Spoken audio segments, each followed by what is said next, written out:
मेरी शादी होने से पहले मेरी सास मुझे अपने साथ मेरी शादी का जोड़ा दिलाने बाज़ार लेकर गई। बाज़ार में अचानक मेरी तबीयत ख़राब हो गई और मैं बेहोश हो गई।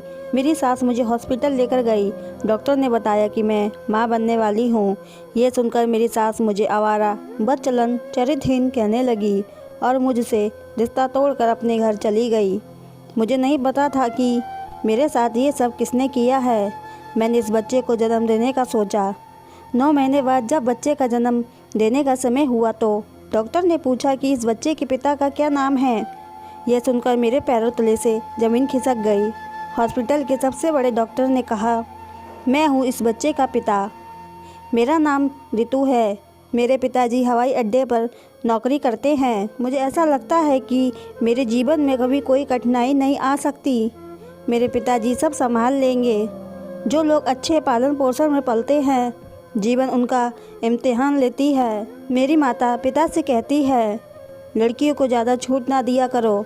अपनी लड़कियों से ज़्यादा लाड़ प्यार करते हो, ये अपने ससुराल में कठिनाइयों का सामना कैसे करेगी। लड़कियां ससुराल में जाकर अपना आत्मविश्वास खो देती हैं। जब तक मेरी बिटिया अपने बाप के घर में है तब तक इनको डांट भी नहीं सकता, क्योंकि मुझे पता है मेरी बेटियों का नसीब बहुत अच्छा होगा। इस वक्त मैं 12वीं में थी। भैया की शादी हो गई थी और भाभी के आने से घर में बहुत रौनक थी। उन ही दिनों हमारे मोहल्ले में एक लड़का आया था जिसके बारे में मैं किसी को कुछ मालूम नहीं था। सुना था कि वह अपनी बहन की तलाश में आया है। उसने कपड़े बेचने की दुकान खोली थी। जब मैं स्कूल जाती तो वह मुझे देखता और मुस्कुराता। मुझे बहुत गुस्सा आता। कई बार मैंने सोचा मैं इसकी शिकायत अपने पिताजी से करूंगी। फिर मैंने सोचा कि गरीब लड़का है, कौन सा मुझसे कुछ कहता है। वक्त यूं ही बीत गया। लड़कों को आए हुए 3 साल हो गए। मैं पढ़ाई में व्यस्त रहती। कुछ लोग उसको बुरा भला कहते और कुछ मोहल्ले वाले उसे निकालने को कह रहे हैं। इसी वजह से उसने अपनी दुकान नहीं खोली। मेरी बड़ी बहन सालू किसी लड़की को पसंद करती थी। मेरे पिताजी नहीं मान रहे थे क्योंकि वह लड़का अच्छा नहीं था, लेकिन मेरी दीदी अपनी जिद पर थी। मेरे पिताजी नहीं मान रहे थे। जब दीदी मेरी आत्महत्या करने की कोशिश की तो मेरे पिताजी मान गए। तभी मेरे माता ने पिता से कहा, मैं आपसे इसलिए कहती थी कि आप अपनी बेटियों को ज़्यादा सर पर ना चढ़ाओ। अगर आपका थोड़ा सा भी डर होता तो सालू ऐसा ना करती। पिताजी बोले, मैं सब इसके भले के लिए ही कर रहा हूँ। कल को वह लड़का इसको क्या खिलाएगा, क्या पिलाएगा। इसको तो घर वाले उसे रखना भी नहीं चाहते। कल को लड़के ने हमारी बेटी को छोड़ दिया तो हम क्या करेंगे। इसलिए मैंने अभी सोच लिया है कि अब मैं बड़े भाई साहब से बात करता हूँ। अब हम कब तक इंतज़ार करेंगे। बचपन से ही बच्चों के रिश्ते तय हैं। इस मुश्किल समय में अपने काम आते हैं। पिताजी भूल गए थे कि अब वह वक्त नहीं है जो मुश्किल वक्त में काम आए।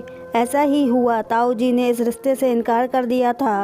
उनको कहा कि वह ऐसी जगह अपने बेटे का रिश्ता नहीं करना चाहते और रिश्ते वाली बात बहुत पुरानी हो चुकी थी।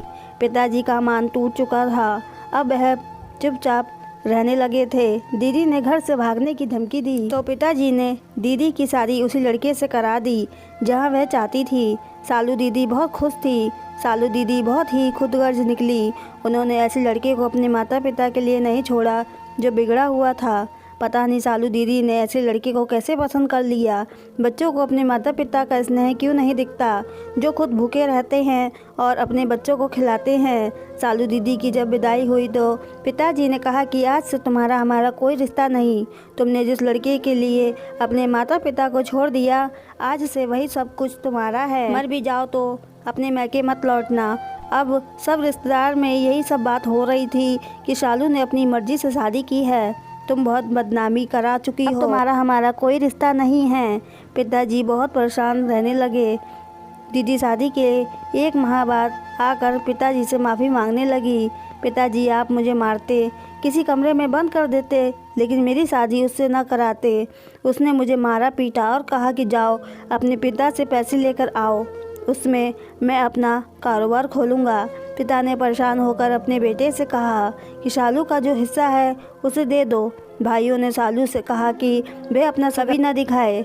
हमारे पास कौन सी जायदाद है, सिर्फ एक यही मकान है हमारे पास, पैसे नहीं हैं जो हम दे दें। 2 दिन बाद सालू का पति झगड़ों में मारा गया। सालू अपने पिता और भाई से कहती है कि तुम्हारी बद्दुआ लगी है जो आज ऐसा हुआ है। मैंने दीदी से कहा, जब वह आपको मारता था तो आपको ख्याल नहीं आता पिताजी की बिना मर्जी की शादी की थी? तब नहीं सोचा कि पूरी उम्र आपको दिल से लगाया, पालन पोषण किया, आपकी अच्छी परवरिश की। उनको दुख देकर आप ये कैसे सोच सकती थी कि आप खुश रह सकती हैं? मेरी बात सुनकर मेरी दीदी रोने लगी। मेरे पिताजी रिटायर हो चुके थे और जो पैसे मिले वह भाई के कारोबार में लगा दिया और मेरे विवाह के लिए रख दिए। मेरी पढ़ाई पूरी हो चुकी थी। पिताजी ने मेरा रिश्ता तय कर दिया था। मैं बहुत खुश थी। वह लड़का मुझे बहुत पसंद था, लेकिन वह लड़का मुझे पसंद नहीं करता था क्योंकि वह लड़का किसी दूसरी लड़की को पसंद करता है और उसी लड़की से विवाह करना चाहता था। मुझे जब इस बात का पता चला तो मैंने अपनी माँ को बताया। माँ ने कहा, बेटा, शादी से पहले ज़्यादातर लड़के किसी न किसी लड़की को पसंद करते हैं, लेकिन जब शादी हो जाती है और जब पत्नी घर में आ जाती है तो वे सब कुछ भूल जाते हैं। माँ की बातों ने मुझे तसल्ली दी और कहीं ना कहीं मुझे डर भी लग रहा था कि क्या होगा, क्योंकि मेरे होने वाले पति ने मुझसे पहले ही कहा था कि तुम शादी करना चाहती हो, कर लो, ये तुम्हारा फैसला है। कल को मुझसे कोई उम्मीद मत रखना। मैं हर हाल में अपनी पसंद की लड़की से ही शादी करूँगा। तुम्हारे लिए अच्छा होगा तुम ही इसी रिश्ते से इनकार कर दो। और मैं पिता को कैसे दुख दे सकती थी, उनसे कैसे कह सकती थी कि मेरा होने वाला पति राहुल किसी और से प्रेम करता है। पिताजी की तबीयत दिन ब दिन खराब होती जा रही थी।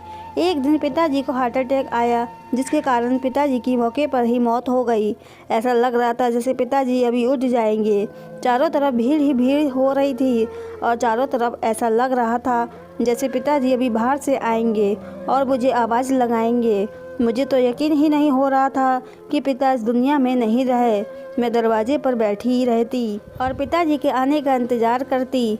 माँ कहती कि बेटी, जो इस दुनिया से चला जाता है वो वापस नहीं आता है। यह सुनकर मैं अपनी माता से गले लगकर खूब रोती।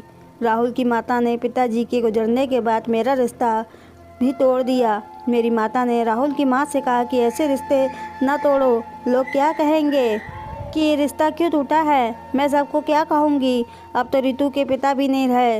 राहुल की माता ने कहा कि मैं कुछ नहीं कर सकती, मैं अपने जवान बेटे को खोना नहीं चाहती। मेरी बात को समझने की कोशिश करो।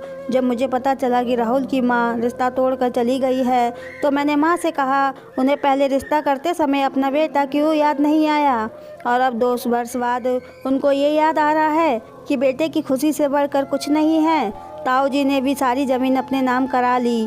बुआ ने भी कोई कसर नहीं छोड़ी। वो हमारी बहनों की इज्जत खराब करती रही और सब ने हमें अकेले छोड़ दिया था। जिसे जो करना था वो कर लिया। समय बीतता गया। मैं एक कंपनी में नौकरी करने लगी क्योंकि घर की आर्थिक स्थिति ठीक नहीं थी और भैया के कारोबार में बहुत नुकसान हो रहा था।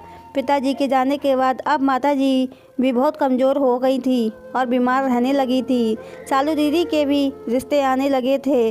उसके रिश्ते 2 बच्चों के बाप या फिर एक बच्चे के बाप के आते। मेरी भी उम्र बीतती जा रही थी। हालत ठीक होने के नाम ही नहीं ले रही थी। मेरे बड़े भैया के बच्चे हो गए थे और मेरे छोटे भैया ने भी अपनी मर्ज़ी से विवाह कर लिया था। उसकी जिस कंपनी में नौकरी लगी थी, अपनी पत्नी को भी वो वहीं ले गया। उन दोनों को कोई परवाह नहीं थी कि बहनों का विवाह भी करना है और हम माँ बेटियाँ अकेले ही रह गई। मैं जब नौकरी के लिए जाती तो पिताजी की तस्वीर के आगे खूब रोती, उनको बताती सारी बातें। एक दिन मेरी बुआ का बेटा अपने दोस्तों के साथ मेरे साथ बदतमीजी कर रहा था और मुझे धमकियाँ देने लगा कि मैंने उससे शादी नहीं की तो वो मुझे किसी के सामने मुंह दिखाने के लायक नहीं छोड़ेगा। मैं बहुत डर गई थी। ये सब बातें मैं घर नहीं बता सकती थी। एक दिन मेरी दीदी का बहुत अच्छा रिश्ता आया और माँ ने हाँ कर दी। दीदी विवाह करना नहीं चाहती थी। माँ ने दीदी को समझाया, मेरे बाद तुम क्या करोगी, अभी तुम्हारा पूरा जीवन है। माँ ने विवाह का दिन पक्का कर दिया। भगवान का करम है, इस बार दीदी का विवाह एक अच्छे लड़के से हो रहा है। भाभी को दीदी के विवाह का पता लगा तो उन्होंने कहा, चलो अच्छा है, एक बोझ तो कम हुआ। ये सुनकर मुझे बिल्कुल अच्छा नहीं लगा। मैंने कहा, हम बोझ कैसे, हम तो अपना कमा कर खाते हैं। पिता ने जो पैसे मेरे विवाह के लिए रखे थे वो भी भैया ने खर्च कर लिए और मेरे मना करने पर भी माँ ने सारे पैसे भैया को दे दिए थे। और माँ ने जब भैया से दीदी के विवाह के लिए पैसे मांगे तो भैया ने साफ मना कर दिया और माँ चुपचाप से अपने कमरे में आ गई। माँ कहती थी कि रिश्ते कभी नहीं बदलते, तो फिर अब क्यों बदल गए हैं। एक दिन मैं अपनी नौकरी से लौट रही थी तो कुछ लोगों ने मेरा अपहरण कर लिया और मेरा सब कुछ लूट कर मुझे मेरे घर के बाहर छोड़ दिया। मैं बहुत रोई। मैंने अपनी माँ को सब बताया। माँ ने अपनी मौसी से कहकर मेरा रिश्ता करा दिया। मैंने कहा, माँ तुम सब जानती हो फिर भी मेरा रिश्ता करा दिया है।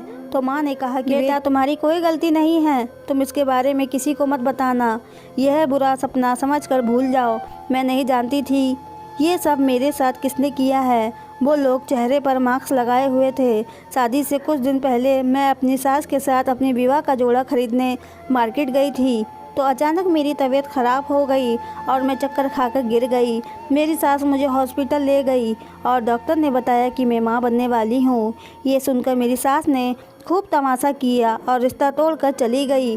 मुझे पता नहीं था ये जुल्म मेरे साथ किसने किया है, क्योंकि उस दिन उन सब लोगों ने अपना मुंह मास्क से ढक रखा था। मेरी सास ने मुझे बदनाम कर दिया था। सब लोग मुझे आवारा बदचलन चरित्रहीन होने का ताना देते। मैं बहुत परेशान हो गई और मैंने मरने की कोशिश की। फिर माँ ने मुझे समझाया कि समस्या से भागना नहीं चाहिए, उसका सामना करना चाहिए। भैया भी घर छोड़कर चले गए थे, वो दूसरी जगह रहने लगे थे। मैंने अब सोच लिया था मैं उन लोगों को सज़ा दिलवाऊंगी जिन्होंने मेरे साथ ये सब किया है। पहले मुझे इस बच्चे को जन्म देना चाहिए, फिर मैं उसे बदला लूँगी। अब वही लड़का हमारे घर आने लगा था जिसने कपड़े की दुकान खोली थी। वो बार बार घर आता, कभी कुछ सामान देने तो कभी कुछ लेने। मोहल्ले वालों को ये लगता था कि मैंने विवाह कर लिया है और वो मुझे माँ बनाकर चला गया है। और जब मेरी डिलीवरी का समय आया तो वो दुकान वाला लड़का भी हमारे साथ हॉस्पिटल आया। डॉक्टर ने कहा, इस बच्चे का पिता कौन है? तो उस लड़के ने आगे बढ़कर कहा कि मैं हूँ। ये सुनकर हमारे सर पर आसमान टूट पड़ा। मेरी माँ उसे मारने पीटने लगी और गाली गलौज करने लगी। वो लड़का सब सुनता रहा। मेरी माँ ने उसके साथ विवाह करा दिया। जैसे ही मेरा बच्चा हुआ वो लड़का हम दोनों को अपने साथ घर ले गया। मैं उसका मकान देखकर हैरान रह गई। उस घर में एक बूढ़ी औरत थी। जब मैं उस बूढ़ी औरत के पास गई तो वो मेरी कंपनी की मालकिन थी। जैसे वो मुझसे मिलने आई मैं एकदम उनसे दूर हो गई। मुझे खुद से भी नफरत होने लगी और मैंने सोचा मैं इनके बच्चों को देकर यहाँ से चली जाऊँगी। ये लोग मेरे साथ ऐसा कर कैसे खुश रह सकते हैं? इन लोगों ने मुझे मेरे घर वालों की नज़रों में गिरा दिया है। मेरे पति का नाम कपिल था। कपिल मुझसे बहुत प्रेम करता और उसकी दादी अपने पोते से बहुत प्यार करती। लेकिन सच तो ये था कि मैं अपने पति से बहुत नफरत करती थी। एक दिन मैंने कपिल से कहा कि मैं तुमसे डिवोर्स लेना चाहती हूँ। मैं तुम जैसे घटिया इंसान के साथ नहीं रहना चाहती हूँ। कपिल ने कहा, मैं तुमसे बहुत प्रेम करता हूँ। पिछले 5 साल से तुम्हें प्यार करता आ रहा हूँ। मैं गलत नहीं हूँ। तो मैंने कहा, तुम एक नाजायज बेटे हो। तुम जैसा आदमी मैंने इस दुनिया में नहीं देखा। ये सुनकर कपिल को बहुत गुस्सा आया और कपिल ने अपनी पत्नी को एक थप्पड़ लगाकर कमरे से बाहर चला गया। ये सब बातें कपिल की माँ ने सुन ली। अब अपने बहू के पास गई और कहा कि मेरे बेटे ने तुम्हारे साथ कुछ नहीं किया है, उसने तो खुद तुम्हारी इज्जत बचाई है। ये लो तुम्हारी मेडिकल रिपोर्ट, इसमें तुम्हारे मुजरिम का नाम लिखा है। तुम्हें दुनिया के तानों से बचाया है मेरे बेटे ने। तुम्हारे नाजायज बेटे को नाम दिया है। मेरा जायज बेटा होते हुए भी आज तक नाजायज सुनता आया है। मैं 2 भाइयों की इकलौती बहन हूँ। मैं बहुत मालदार घर से हूँ। मैं यूनिवर्सिटी में पढ़ती थी। वहाँ मुझे एक लड़के से प्रेम हो गया। उस लड़के ने मुझे बहुत समझाया पर मैं नहीं मानी। मैं अपनी जिद पर अड़ी रही। मेरे कहने पर वो लड़का अपनी माता के साथ मेरे घर आया और मेरे पिताजी ने उसका बहुत अपमान किया और इनकार कर दिया।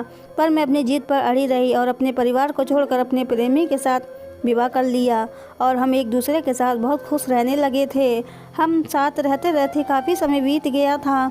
उधर मेरे मैके वाले हमें पागलों की तरह ढूंढ रहे थे। एक दिन अचानक मेरे परिवार ने हमें देख लिया और मेरे पति को पकड़कर मारने लगे और मेरी आंखों के सामने मेरे पति को इतना मारा कि वो वहीं तड़प तड़प कर मर गया। एक पत्नी के लिए उसका पति ही सब कुछ होता है। मैं पेट से थी, मेरे परिवार वाले मेरे बच्चे को भी मारने वाले थे। मैंने अपने बेटे को अपनी सहेली के पास छोड़ दिया, वो उसी के पास रहता। मैं छुपती छुपती अपने बेटे से मिलने जाती थी। समय बीतता गया और मेरा बेटा 15 साल का हो गया। एक दिन मेरी सहेली भी मर गई। फिर मेरे बेटे को सारी सच्चाई का पता चल गया। ये सब सुनकर वो कहीं चला गया और मैं उसे इधर उधर ढूंढती फिरती। 6 साल बाद जब तुम मेरी कंपनी में नौकरी करने आई तो कपिल तुम्हारे पीछे आ रहा था। वो मुझे देखकर वहाँ से चला गया। मेरा बेटा तुम्हारी वजह से मिला है। जिस दिन तुम्हारा अपहरण हुआ था उस दिन उसे पता चल गया था। वो भागकर मेरे पास आया और मुझसे मदद मांगने लगा। कपिल ने उन लोगों को जिंदा नहीं छोड़ा, उनको सज़ा दे दी। तुम्हारा मुजरिम कोई और नहीं बल्कि तुम्हारी बुआ का बेटा था। अपनी सास के मुंह से सारी सच्चाई सुनकर मैंने उनसे माफ़ी मांगी। मैं उनके पैरों में बैठकर उनसे गिड़गिड़ाने लगी और उन्होंने सब कुछ जानते हुए भी मुझे अपने घर की बहू बना लिया।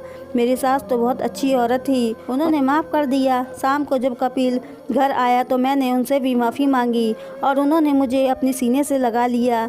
आज मैं, मेरा बेटा और कपिल बहुत खुश हैं और हम सब एक साथ एक हंसी खुशी की ज़िंदगी गुजार रहे हैं। दोस्तों, उम्मीद करती हूँ कि कहानी आपको अच्छी लगी होगी। कहानी पसंद आए तो चैनल को सब्सक्राइब करें, वीडियो को लाइक करें। पूरी कहानी सुनने के लिए आपका बहुत बहुत धन्यवाद।